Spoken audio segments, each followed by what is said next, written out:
Noticias, opinión, Jovel y Daniel. Es decir, no jodan. Así se llama esta conversación. ¿Cómo está, Jovel Clark? Pura vida. Pura vida. Muy bien. ¿Cuál sería el equivalente del pura vida en el lenguaje venezolano? ¿Ya lo has identificado? Como chévere. Sí, pero el chévere no es venezolano exclusivamente. En Latinoamérica se utiliza el chévere. Sí. Yo no he identificado de dónde salió el chévere, ¿sabes? No yo siempre lo relacioné con Venezuela porque lo escuchaba en las novelas y en la Guerra de los Sexos. Para mí es una palabra venezolana, pero yo he visto que Olga Tañón, que es puertorriqueña, también dice en eso. En el Caribe se usa mucho. Ajá. En Puerto Rico, en Dominicana se usa mucho, en Panamá se usa. Por lo tanto, debe ser una palabra que no sé, habrá que investigar dónde sale el chévere, ¿no? Pero por ahí está. En el sur no se usa tanto. No. En el sur no se usa tanto. O sea, lo podemos decir que está por ahí, por el Caribe. Está muy bien. No, yo diría que el pura vida, yo pensaba que el pura vida era como de pica. Ah, bueno, sí, puede ser. También, pero es muy grosero, pues, mejor decir chévere. Bueno, sí, es mejor decir chévere, más civilizado. Aunque bueno, ya sabes que aquí en YouTube en teoría no hay censura sobre esas cosas. Sí hay, sí hay. Sí hay. Yo que te lo digo, que sí hay. Yo que te lo digo, que sí hay. Ese algoritmo es algo rítmico. Te tiene controlado. No tiene controlado. Ahora, fíjate tú, Jovel Álvarez. Esta semana ha sido intensa para nosotros, ¿no? Creo que no, te estoy viendo a ti más que a mi familia, porque es domingo, lunes, a ti, a Patricia, lo veo más que a mi familia. Estuvimos en la jornada del domingo, en vivo, uno de los medios que se mantuvo en vivo durante la jornada del domingo fue Factor de Poder y estuvimos de número 1. Así es. El número de visitas y de visualizaciones y de insultos y todo eso. Todo. Eso causa, por supuesto, el estar arriba causa ciertos problemas.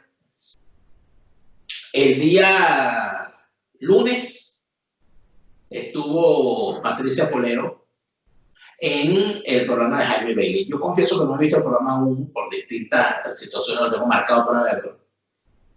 Pero quería preguntarte cuál fue tu opinión, porque estuviste en el estudio, entiendo, de Mega TV junto a Patricia. Sí. Porque Patricia decidió adoptarte, que me parece muy bien.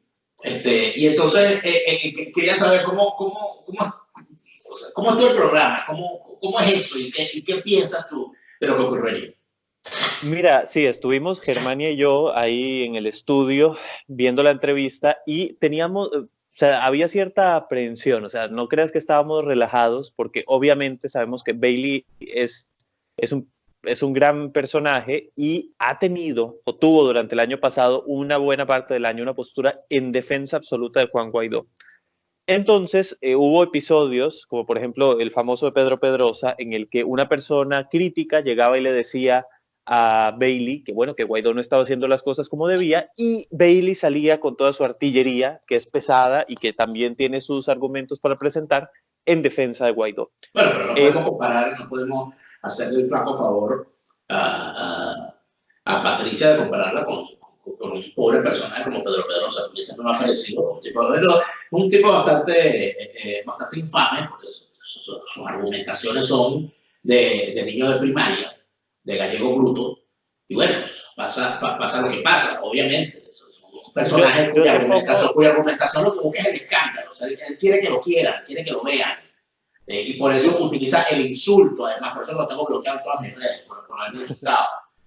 Yo lo pongo como referente, digamos, de una persona que podés estar de acuerdo o no con el argumento que presentó, pero lo que él llegó a decir era que Guaidó estaba haciendo las cosas mal y Bailey salió en su defensa. Entonces, obviamente, Patricia iba a llegar a hacer lo mismo. ¡Uy!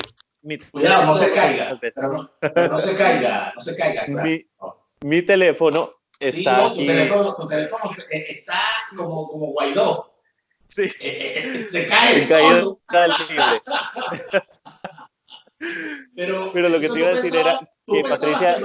que Bailey iba a tratar mal a Patricia. No lo pensaba porque yo sé que la respeta mucho, pero era una posibilidad que estaba ahí en el ambiente. Que fuese algo. Sí. No iba a ser una entrevista fácil y de hecho sé que Patricia, y ella se lo dijo, pensó en cancelar porque sabía que los argumentos que iba a llegar a presentar no eran los más populares de decir en ese momento en el que muchas personas se están presentando todavía hoy a Guaidó como el ganador de este round.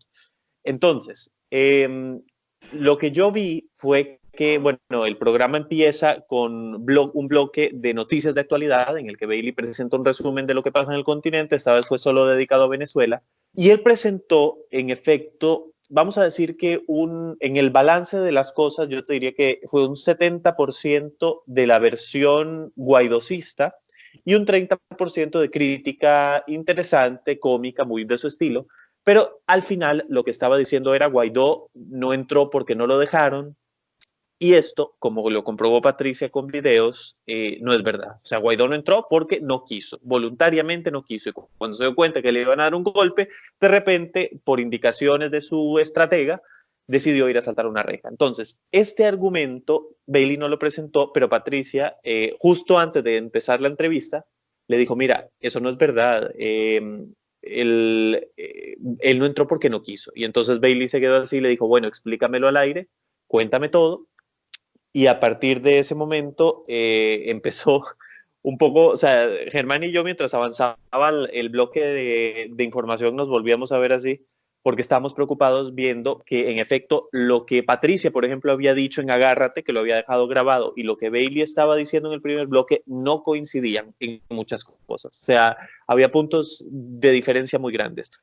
Normalmente cuando Patricia va con Jaime Bailey, él la deja 3 bloques, en este caso fueron 2, pero cuando terminó el programa, o sea, el bloque final, Bailey lo usó para hablarle a Guaidó, enviarle un mensaje importante que ya era distinta la narrativa al primer bloque. O sea, después de escuchar a Patricia, Bailey fue muy contundente con Guaidó y yo creo que eso se debe a que escuchó a Patricia con mucha atención, y no le debatió. O sea, él estuvo muy abierto a escuchar lo que Patricia tenía que decir, porque además tenía las pruebas. Yo creo que lo que hizo falta ahí, que estuvo en Agárrate, entonces no hay problema, pero digamos que yo creo que si Patricia hubiese tenido la herramienta, que no la tiene nadie ahí, de decir, mira, te traje estos videos, quiero que los veas, porque Bailey presenta videos, pero no deja que le presenten videos, ¿no? Entonces, si Patricia hubiese presentado los videos, por ejemplo, de Stalin González diciendo que hubo quórum con Parra, los videos de Edgar Zambrano y Stalin González hablando con Carreño, cuando Patricia le contaba esto, o de Henry Ramos Alub, la foto con Tania Díaz, cuando Patricia le contaba esto, Bailey o sea, se sorprendió, obviamente, y decía, es que Ramos Alub no tuvo que estar ahí, yo no vi esta foto, yo no vi este video, no me digas que estaban ahí. Entonces, yo creo que esos videos habrían desmontado fácilmente la versión de Guaidó en esa tribuna tan importante, pero en Agárrate quedó todo documentado y yo creo que Bailey se habrá puesto a ver Agárrate después de ese programa. Seguramente, seguramente. Ahora, yo lo que no... por supuesto, que cada quien tiene su forma de ver las cosas, ¿no? Yo lo que no acabo de entender es por qué el empeño en darle el beneficio permanente de la duda a lo que se hace desde la oposición. Yo creo que eso que se ha hecho, eso de darle el beneficio permanente de la duda a la oposición, ha sido lo que ha permitido las traiciones y que se cuelen infiltrados. Ese famoso Zoom, pero no reste se convirtió en eso. Ahora, en ese momento, en esa entrevista, se avisoraba en algún momento que iba a causar la tormenta que causó después. Bueno, sí, hubo un punto en el que tanto Germania como yo entendimos que eso lo iban a usar, que fue cuando Patricia dijo que Parra era tan legítimo como Guaidó, pero ella se refería a como diputado. O sea, no a la elección presidencial, bueno, a la elección como presidente de la Asamblea, sino al hecho de que tanto Parra como Guaidó fueron electos democráticamente, bueno, vamos a decirlo así, fueron electos por el pueblo y que entonces como diputados tenían la misma legitimidad y ante la comunidad internacional esto presentaba un problema porque tú no podías decir que Parra era un nadie, ¿sabes? Es un diputado igual que Guaidó. Y un diputado que además ahora tiene una estrategia en la cual va a empezar a resolver problemas en el seno de la Asamblea, pagar salarios, va a empezar a utilizar las herramientas que le va a dar el régimen para hacer cosas que la comunidad internacional no va a poder debatir, como por ejemplo liberar presos políticos. Entonces, ahí todo eso es una estrategia entre Parra y el régimen, y obviamente esto, o sea, es un problema. El punto que te decía, que sabíamos que iba a causar problema, fue justamente que Patricia dijera que sí, que eran igualmente legítimos. Sabíamos que eso se podía cortar y manipular, pero después ella lo aclaró, y en efecto ella subió esa parte después a sus redes sociales. Pero las respuestas de la gente, te diré, los comentarios son mayoritariamente positivos. Obviamente está la campaña sucia, que siempre está y que es lamentable y que parece que no se puede evitar de ninguna manera, pero la gente real, la gente de verdad que comenta, agradece que haya alguien dispuesta, a pesar de que sabe que es una actitud impopular, a desmontar este show, y yo creo que esa es una labor que hay que hacer, que es necesaria y que es de aplaudir. ¿Tú crees que la gente entendió que esto era un show ya o todavía el show debe continuar y está convenciendo gente? Esto parece algo así, yo siempre digo, ¿no? Mi sobrino tiene 10 años y todavía existe el Circo Los Valentinos, que salieron y se hicieron famosos cuando yo tenía su edad. Entonces, me parece que los circos pueden pasar de generación en generación y los payasos con los mismos trucos y los malabaristas con los mismos trucos, seguir divirtiendo a la gente. ¿Tú crees que la gente esta parte del circo la está creyendo? Mira, no estoy seguro, para serte honesto, porque yo creo que hay una cantidad importante de gente en redes sociales que no se está creyendo el cuento. Sin embargo, pensar que la gente en redes sociales es exactamente una representación fiel de la sociedad tal vez no sea tan cierto, porque hay otra gente que yo conozco cercana aquí que está pensando que Guaidó se le borraron los pecados y que Guaidó está viviendo nuevamente una luna de miel, que está recuperando popularidad, que esta jugada le salió muy bien. Es un relanzamiento. Sí. Y eso a mí, como dices tú, un beneficio de la duda más para Guaidó, a mí no me ha dado ningún motivo para creer que ahora va a hacer las cosas bien. O sea, yo no tengo ningún motivo. Básicamente, la estrategia es obligarnos a ponernos de su lado porque Parra es ilegítimo. Bueno, sí, Parra es ilegítimo, Maduro es ilegítimo, lo más legítimo pareciera ser Guaidó, pero lo que pasa es que ese legítimo es un gran inútil. Entonces, dime qué sentido tiene seguir apoyando a Guaidó cuando no me ha dado un motivo real para, para seguir creyendo en él. Entonces, el beneficio de la duda, a quien se lo quiera dar, pues yo no se lo doy más. Si él efectivamente llega a hacer algo que yo considere contundente, que rompe con lo establecido, que rompe con el G4, yo lo diré y se lo reconoceré. Pero hasta que eso no pase, yo no voy a estar esperando. Ya no. Fíjate que estoy anotando algo aquí, porque ya yo hice el programa de hoy, para el momento que estamos grabando esto, ya hice el programa que corresponde al día de hoy, o sea, ya no lo he grabado, pero ya está la maqueta hecha. Pero con lo que estás diciendo, estoy anotando lo que va a ser el programa de mañana, porque creo que es necesario hacerlo. El regreso de los Guaidó Lovers. Y de sus argumentos, sobre todo, porque hay una nueva argumentación, ¿no? Y entonces otra vez, o sea, se están como intentando lavar los pecados, como tú dices. Ahora, tú, luego de ver, ¿no?, todo lo que ha pasado, o sea, tú ves a Guaidó como que ganó. No, yo lo veo en un stand-by ahí, en un limbo, en este momento en el que él está decidiendo exactamente qué hacer. No creo yo que tenga ningún tipo de margen de acción dentro del país, porque ahí creo que hay dos posibilidades por parte del régimen. Uno, defender la presidencia de Parra por la fuerza, o dos, decir, no, esto es un lío de la oposición, que ellos no saben cómo se arreglan, y cuando vean que no se van a arreglar, decir, bueno, ya vienen las parlamentarias. Eso creo que son las dos maneras que tendrían ellos de proceder. En cualquiera de los dos casos, las alternativas de acción, o sea, la maniobra que puede tener Guaidó es muy limitada, y ahí creo yo, tiene que, lo que él puede hacer por Venezuela, si todavía quisiera hacer algo, lo puede hacer afuera. Adentro del país yo no veo que tenga nada que hacer, pero tendría que salir con un planteamiento suficientemente contundente que convenza a la gente que ya no le cree, que somos mayoría, creo, y a la comunidad internacional que en este momento, desafortunadamente, o sea, si el momento de Venezuela, o sea, el momento en que Venezuela estaba en los titulares, como está hoy Irán, fue hace un año, y Guaidó lo dejó ir.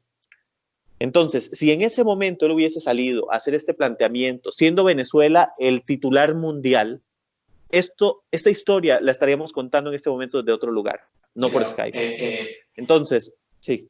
Sí, no, pero es que eso que dijiste me trae tantas cosas a la mente, porque yo recuerdo cuando yo llegué a este país, yo acabo de cumplir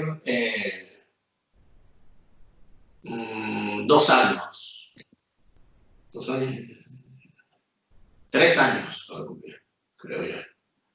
No, 2, voy a cumplir 3.